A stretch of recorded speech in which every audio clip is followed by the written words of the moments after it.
Beautiful. Okay, my name is Carlton Cartwright. I'm the Executive Director for Veterans Memorial and Multicultural Histories Incorporated. Today is February 2nd, 2025, and we're on a Zoom call for the interview for Miss, what is your name? Rose Condello. Okay, Rose. And let's see, when is your birthday? October 11th, 1963.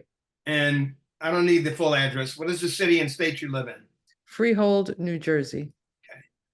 And I'm curious, is Joanne going to be on the interview? No, she's Okay. in the room, but she's not going to be on the interview. Not a problem. All right. So, all right. So when did you serve? I started my career in May of 1990, and I ended in August of 2014. Okay. And what branch of the service were you in? The Air Force. Why did you choose that branch? I at that time, I just needed to join a branch. I thought about the Marines and I thought about the Air Force. And when I went and met with the recruiter, it kind of went down that path for the Air Force. Gotcha. Was it an Air Force recruiter or was it a different recruiter? Oh, no, it was an Air Force recruiter. Okay. What were you doing prior to going into the service? I was working out in Long Island as a entry clerk for a customs broker. Okay. And how old were you when you went into the military? 26. Okay. About the same time, same age I was. Okay. All right. And you were living in Brooklyn? No, actually, I was living in Staten Island. I was born in Brooklyn, and then we moved to Staten Island. Oh, okay. All right. So now let's see. So tell us about basic training. Where was basic training? Basic training was San Antonio, Texas. It was pretty hot. Lackland Air Force Lackland Base? Air Force Base, yes, Right. sir. Okay. And when you tested, by the way, what job did you test for? I mean, what did you qualify for? I didn't do very well on the ASVAB. I had a few different choices. I went into communications. The first one that I was kind of leaning towards, and they talked me out, was doing Morse code. I thought that was very cool. And they're like, you're not going to be doing that all day. And so I went into as a radio operator. Okay. Okay. Oh, all right. Okay. That's what my dad did in the Army. He was a radio operator. Yes. Okay. So tell us about boot camp. What was it like? How was the food? What were the instructors like? The training instructor, the TIs? It was interesting. I remember when you were walking around and you hear those taps on those shoes. You heard it coming around the corner. Your body got so rigid and nervous, like, oh my God, here we go. And God forbid you called a ma'am a sir or sir a ma'am, you were in big trouble. You had those little pieces of paper that had the little tab on it in your back pocket that you could quickly pull out and hand the 341. 341. That's what I was trying to remember. Yes. Okay. We got in trouble. Yeah, it was a lot of fun. I learned quickly that, like, when I remember standing in line outside because you had a few minutes to get your clothes on and get downstairs. And I remember if you were adjusting something on yourself, they were yelling at you. But if you were fixing someone next to you or in front of you, they didn't yell. So it's like I learned how to play the game. Like I knew, how to stay out of trouble for the most part. Gotcha. Okay. So how long was basic training? Basic training, I think it was like 6 or 8 weeks, 6 weeks. 6 or 8 weeks. 6 weeks. Okay. All right. When you got done after you graduated, did you go home on leave or did you go to your next duty base? I came home for a while because I was supposed to go. This was after basic training and school. Where was tech school then? Did you Tech go? school, yes, Biloxi, Mississippi. Yes. For what? For communications? Yes. For radio. Okay. How long was that training? I think that was 8 weeks, That Keesler was Air it. Force Base, yes. Okay, Which so is then you went home for a week or something, or? actually what it was, because I was supposed, my first assignment was supposed to be Panama. And at Mhm. that time, we were having some conflict. They brought me into a soundproof room and they told me, all the stuff that was going on. So I went home for a month because I was going overseas. Uh, So to while I was home on my month leave, a few days before I left, after they came and packed up my personal goods, I got a phone call that said, "Guess what? You're not going to Panama. You're now going to Sacramento, um, California, to McClellan Air Force Base." So all okay, my stuff went to Panama, but I did not. right. How long did it take? I'm just curious. How long did it take you to finally get your Oh, it plane? took about 4 months Oh before I my got God. my personal goods. Yes, a Yeah. long. Oh boy. What a nightmare. Okay. Okay. So McClellan is near what major city? San Francisco? Yes. Sacramento. Sacramento, California. Okay, gotcha. So I packed up my little Suzuki Samurai and Uh-huh. I drove. It took me 6 days to drive by myself in a Suzuki Samurai that had absolutely no power behind it. So I would almost be in the shoulder as the trucks were passing me, going Uh-huh. up hills and mountains and all. But Right. it was an Yeah. experience. Yeah. No cell phones at that time. No. None of that. Okay. All right. So how long was your tour in Sacramento? How long I were you there I was there from in McClellan? McClellan. I was there from 1990 to 1991. It was like a little over, almost 2 years, I think. And then I Almost got 2 years. Anderson Air Force Base in Guam. Where? Oh, Anderson Air Force Base in Guam. okay. And um, before we go any further, anybody get injured in basic training or tech school or No, I had a stress fracture where I Mhm. did not, I was lucky enough not to do my mile and a half eval. I Uh-huh. didn't tell them that I hurt myself. It got so bad I could barely walk. The girls would bring me in the middle of the group there and like Mhm. hold on to my pants, because we didn't wear PT gear. We wore our BDUs. And Okay. they helped me, What does BDU stand for? battle dress uniform. Okay. Wow. Okay. And when I went in, it had just changed from as a matter of fact, we got some stuff issued to us that was the, whatever, before the BDUs, what was it called? The khakis or whatever. But yeah, the fatigues. Yes, fatigues, that's it. Yeah. And so I didn't tell them that I got hurt until I couldn't really walk anymore. And then they pulled me out and they told me I was going into casual status. And I said, "Oh no, please no." And they're like, "Well, you can't even walk." I'm like, "No." I said, "I will do that test. I don't care. I'll crawl or whatever." So they brought me in to see this captain and he says to me, "Are you wimping out on me, Condello?" I'm like, "No, sir." So I guess because I didn't say anything, they allowed me to graduate with my group without doing my mile and a half. Okay. And I went to tech school and I got to ride the bus because my ankles were pretty bad. They were like Right. really in bad shape. But anyway, You got to ride the bus. What is it? I don't yeah, understand. and when we were going back and forth to school instead of marching, because you had to Oh, march to school, yeah, and I yeah. was in the bus while everybody else was marching. I felt horrible, but Right. that was nice. I didn't get to do my mile and a half eval until my first duty base, which was Sacramento. So how was the food at basic training and at McClellan? Basic wasn't bad at all because we know Right. Air Force food is the best. As I ended up changing career fields later on. I went into services or force support unit where we were cooking and doing all that good stuff.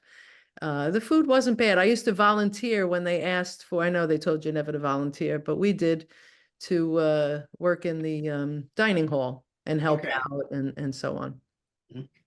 So at McClellan, what was it like? Did you, all right, what, so you were at McClellan for what, 2 years? Almost 2 years, yes. Yeah. Did you go on R&R while you were there?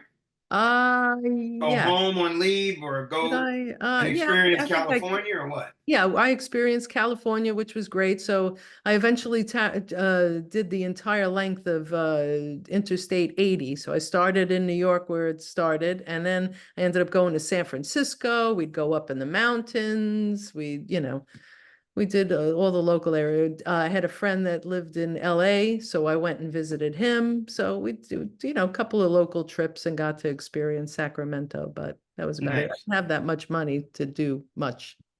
Right. Gotcha. I haven't forgotten. So anyway, all right. So you got shipped out to Anderson Air Force Base in Guam. In Guam, yes. Okay. And that's the Philippines, right? No, no. Well, kind of. It's not in the Philippines. It's near the Philippines. It's Okay. like right, its own little island right in the middle. You got Australia in the middle of all that. All Tiny right. Micronesian islands.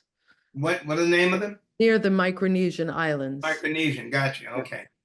All right. Yeah, it cut out the first part, but thank you. Okay. So how long were you at Anderson?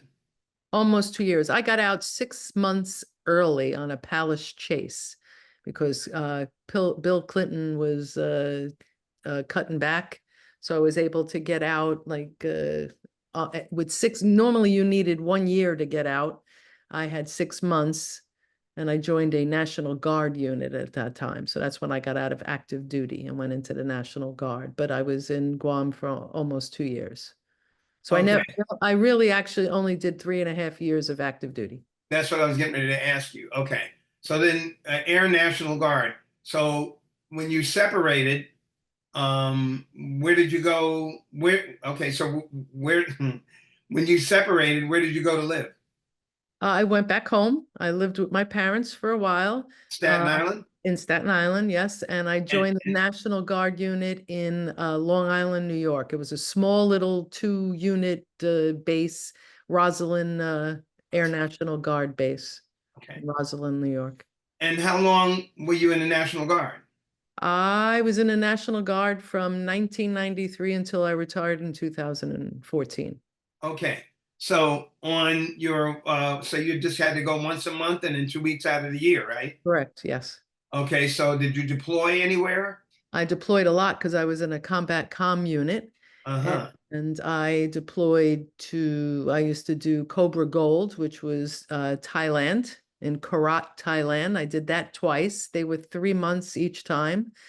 Because our job in the combat comm was never really, you only trained when you were on home base, but anytime it was really to deploy and do other jobs. So I did Team Spirit, which was in Korea. I did Keen Edge, which was in Japan, Shitosi Air Base in Japan.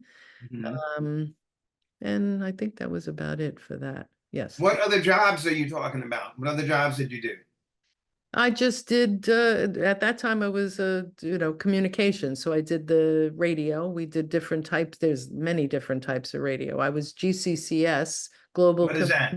Global Command and Control Station when I was in Sacramento, which was a fixed radio and we used to talk to the all the different planes. We would put out messages, and things like that. Now when I was in the combat comm, we would set up our antennas. We would be mobile. We could move around with different types of radios. We had so many different types of things to communicate with at that time.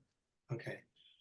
Um, and okay, so how many years were you in the Air National Guard? How many years was that total? It was total 93 to 2014. 93. 7 and 4, 21 years. Yes. Okay. Yes. So where else did you deploy? You said Thailand Thailand. Yes. I did Cobra Gold. Yes. and where else? Uh, Japan, Shitosi Air Base in Japan. Hmm. And Was that a 3-month tour? How long? Japan, I was a little over a month. Hmm. And then Team Spirit was in Korea, Hmm. and we South Korea. South Korea. Yes, we were right at the border. Wow. Okay. Yeah. So you were in a combat zone. Yes, close. Mhm. Yes. Hmm. Any casualties? No, no. Okay. Thank God. Did you ever experience that? Any casualties or besides the injury that you said you already, had with your leg or your foot. No, Um, nothing due to combat. No. okay. All right. Not a problem. Not a problem. Um, okay. So did you witness any veterans coming back from combat? Not directly. No. Okay. Not directly, so indirectly? Well, yeah. Um, when I then switched to services, we were doing what do you call it? Search and recovery kind of things. Okay. And we met with some, but nothing directly where, I knew somebody personally, but we experienced, I guess casualties and so on. Okay. And what theater were you in at that time when you had that experience? I Well, understand what you're saying. this was home-based training. So now when I was at McGuire Air Force Base in New Jersey, Okay. doing services, with Dover Air Force Base, when the bodies come in and how to take care of them, that was part of your job as far as services goes. Really? What do you mean? What is services? What is that? Services is I don't know why they group all these together, is feeding, so running the dining hall or feeding the troops. The fitness center, you run that and you make sure that works. The fitness center, the lodging, you house everybody. And then there's also mortuary. Why mortuary is part of that? That is all part of our job, and we had to learn each and every aspect of that. Okay. Yeah. Okay.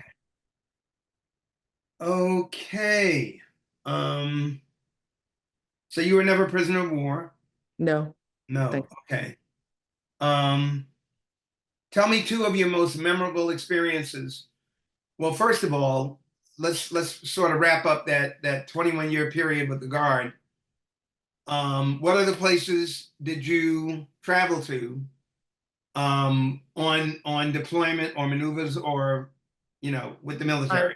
I went to Kuwait twice and Hmm. I went to United Arab Emirates. For what? Iraqi freedom. Uh-huh. And what was your job? What jobs did you do? I ran dining halls. Mhm.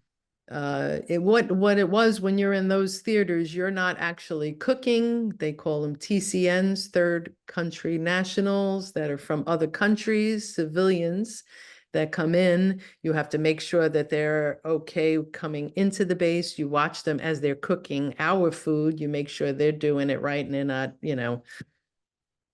doing anything to our food. And because you could wipe everybody out, you make sure the food is good to go, that it's Right. edible, that the temperatures are correct, and so on. So Okay. that's what I did. Okay. Oh, when you finally separated, what was your rank? Senior Master Sergeant. Gotcha. Congratulations. Who was that? E8? Yeah, E8. E8, yes. Uh-huh. All right. So what was your civilian job, or did you have a civilian job while you were in the Guard? Yes, when I got out of active duty, I went into or started the process of the NYPD, New York City Police Department. What I did was, because before I joined, I wanted to get away and just get my life together. So I took the test for the Air Force and I also took the test for the NYPD. And I said, whoever calls me first, I'm going. So as it was, when I was in basic training, I spoke to my mother on the phone. She goes, well, the police department called you. I'm like, oh, well. So when I got out, I was able to open up that test that had been closed and exhausted, because that was my right as a veteran, Mhm. to open up that test. And I went in the New York City Police Department under that test that civil service test that had been offered.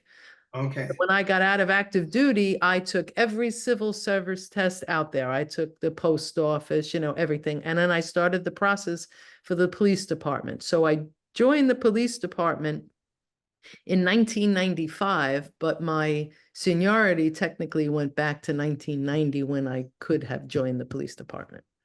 Okay. So Oh, I bought back my active duty time, so I retired 3 years early from the NYPD. Oh, okay. Congratulations. Thank you. So you said Kuwait and where else? United Arab Emirates. Gotcha. Um, did you witness any casualties there? In those theaters, no. Gotcha. Okay, where else besides those places did you travel?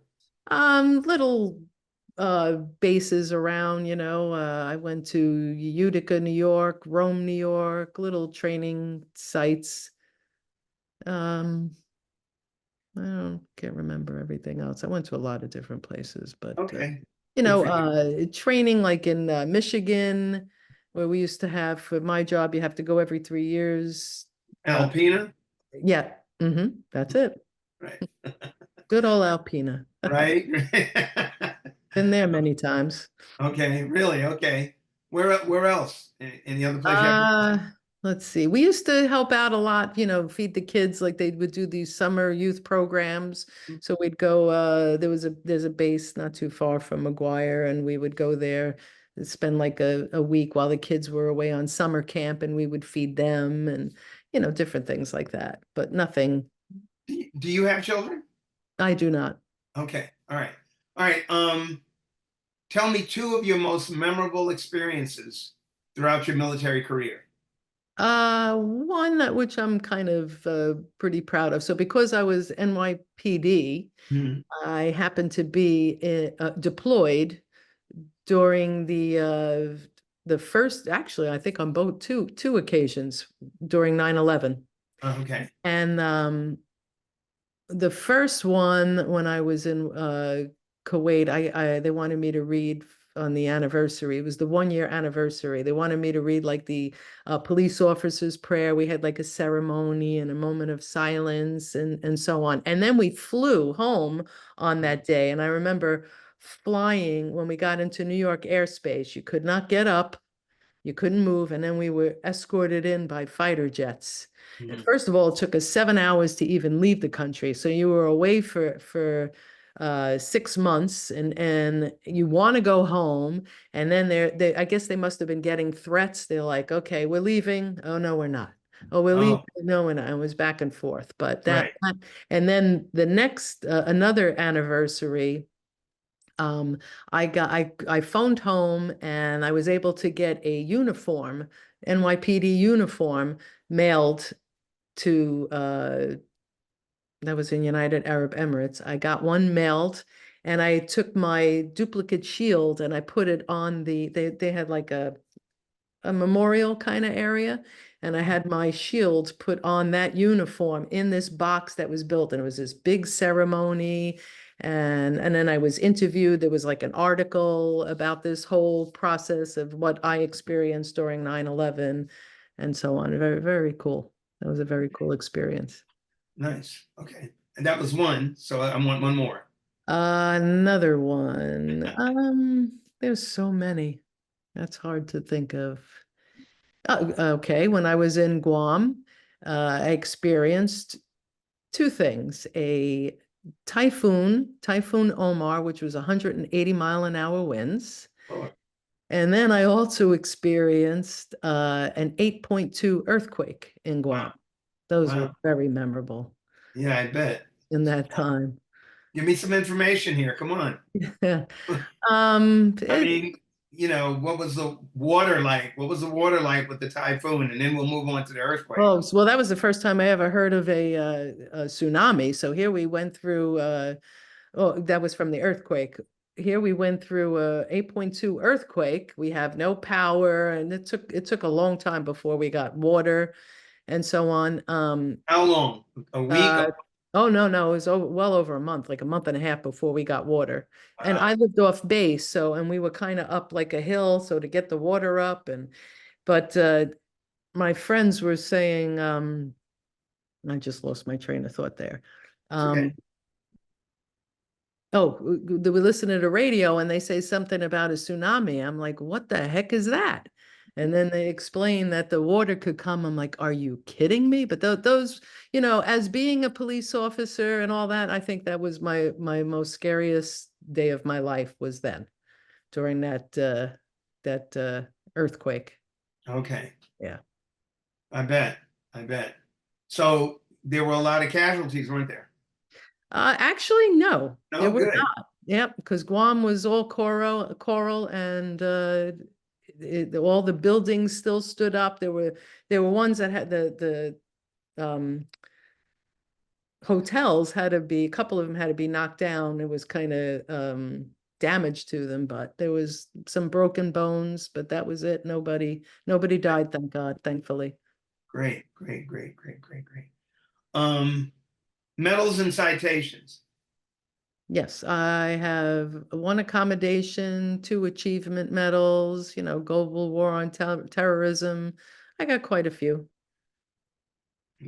The entire time that you were on active duty, Hmm.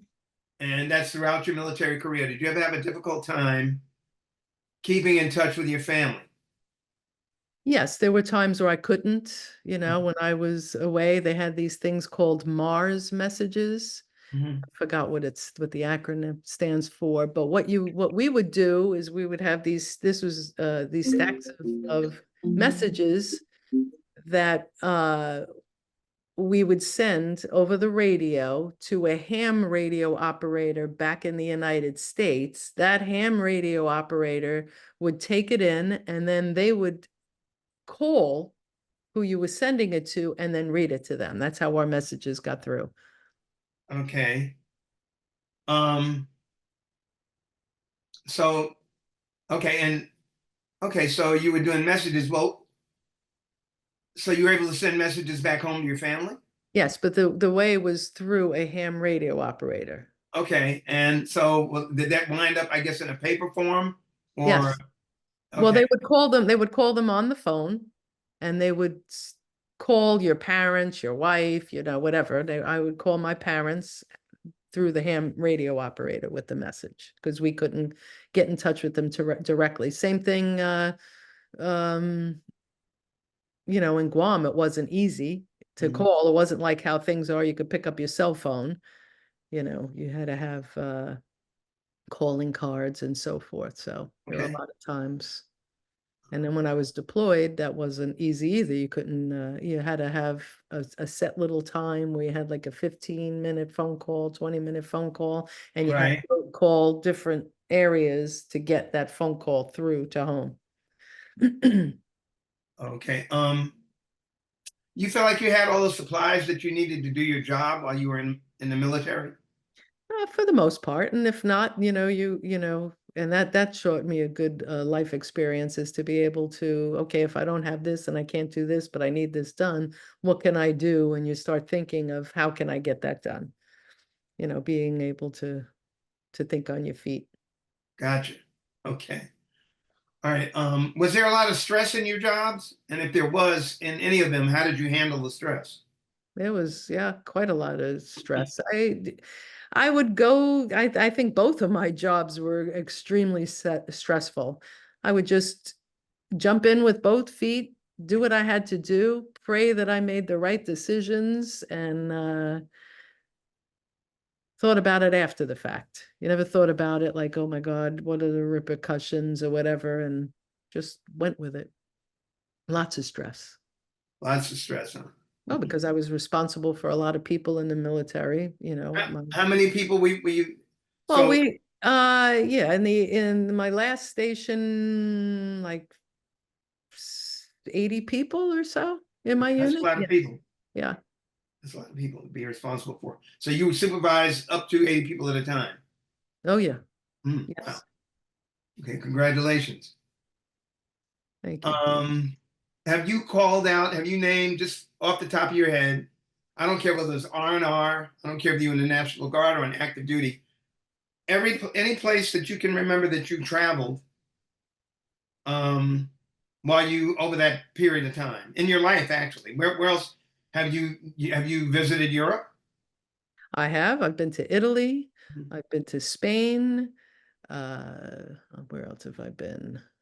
Um, Egypt. Yeah, I went to Egypt last year. Okay.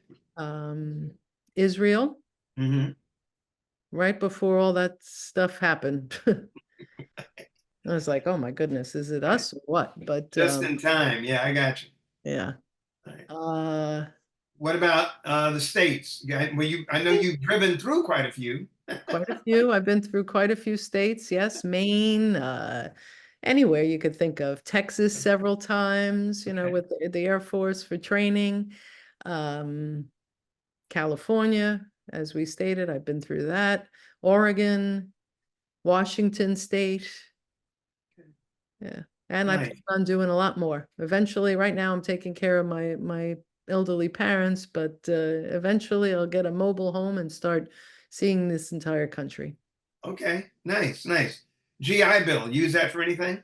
I did in the beginning to get promoted and so forth, but I never finished. No, Never finished. You never got a college degree. I was going no? for the, yeah, I didn't need it, thank God. Right. Right. Okay. Have you maintained any close friendships from the military? Oh yes, yes. There was one girl, I knew her when she came in. Matter of fact, her parents, she came into the National Guard. Her parents came and kind of interviewed us, Oh, but she had her first daughter. She told me, and I took it as like a joke. She told me in passing that her middle name was named after me. I kind of took her under my wing anytime we deployed and so on. So we were having like family day, and I meet her daughter, and she tells her, "Oh, this is who you're named after." I'm like, "Are you kidding me? You really did?" I just didn't think so. Yeah, I still keep in touch with her. She's like my little child or whatever. I took her under my wing. I had quite a few. I still am in contact with quite a few people. any military organizations you joined? Uh, VFW, Yep, American VFW, Legion. American Legion, all of that. Matter of fact, we just had a celebration for my partner's father. He turned 100 years old, and I called the American Legion, and they came in and presented him with a certificate for his milestone birthday. Nice. Very nice. Okay. So have you attended any reunions? No. Okay. All right. All right. Last couple of questions. How did your service and experiences affect your life?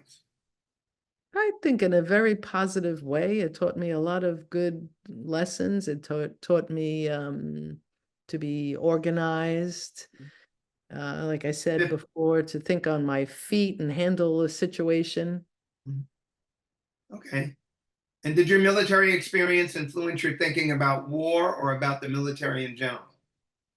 About war, yeah, because I know, just because what we hear on the news, it is not necessarily what's really going on. I remember being deployed right after 9/11, and this country was like, are we going to war? Are we doing anything? And I knew, because we were preparing, I knew what was going on behind the scenes.